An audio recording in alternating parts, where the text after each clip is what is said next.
My father's name was Strom Thurmond. Once I decided that I would no longer harbor such a great secret that many others knew, I feel as though a tremendous weight has been lifted. You just heard from Essie Mae Washington Williams. She's the daughter of longtime South Carolina Senator Strom Thurmond, as you just heard her talk about. Their relationship remains somewhat of a secret for almost a century, but what the public didn't know, the family has now preserved over the years. Monica Williams-Hudgens, who is Strom Thurmond's granddaughter, joins me this morning to talk about her mission to tell her family's story. And as you just heard your mom there, you said you were about to cry. Why is that so emotional for you?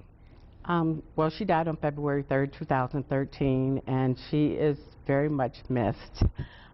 She was not just a mother to us, but a role model and an inspiration, and she's missed so much. All right, so the reality is when anyone says Strom Thurmond, certain things come to mind. Probably for many people, racist, segregationist. Yes. For you, as his granddaughter, what comes to mind? A complicated man, very complicated. There was more to him than what he spoke in public. And I know in my heart that my mother had to constantly be in his mind. She was around for 66 years before any of his other children from his second marriage was born. Now, your mom obviously was married to another man. What was his relationship like with your grandfather, if any, and how complicated was that relationship between the two of them, between your mother and Strom Thurmond, just in general? From a father-daughter perspective, obviously. They had conversations that were very private and personal, and what my mother described to us was not the person we would see on television or even the things we read about him. It was like two different people, literally. And he was very kind to her and cordial to us.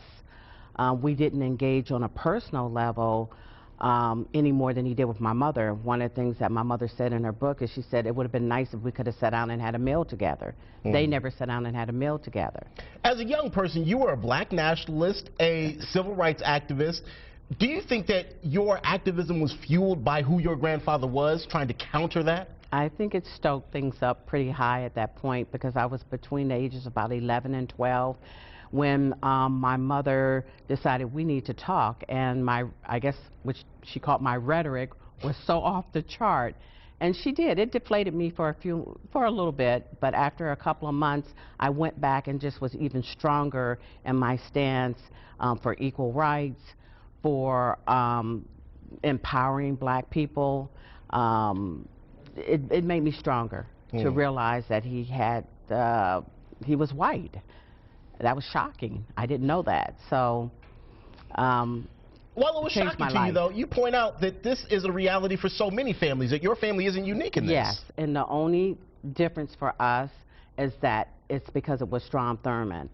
Many families have the story that they could tell of what has gone on in their lives, and that chasm between them and the white side of their families. Many people approached me when I was at Clemson saying, you know what, this is what we have in our family, and they're in North Carolina or they're in South Carolina, and they don't speak. Is there a lesson to be learned from your lineage and how a family can progress? Yes. One is to, well, what we call the reckoning in our family, and we took that from my mother's last chapter in the book, is to do good, to practice love, because that was a deep thing that my mom taught, and just move forward. And basically, I love the saying to go into the world and do good, to do better. I know better, I do better.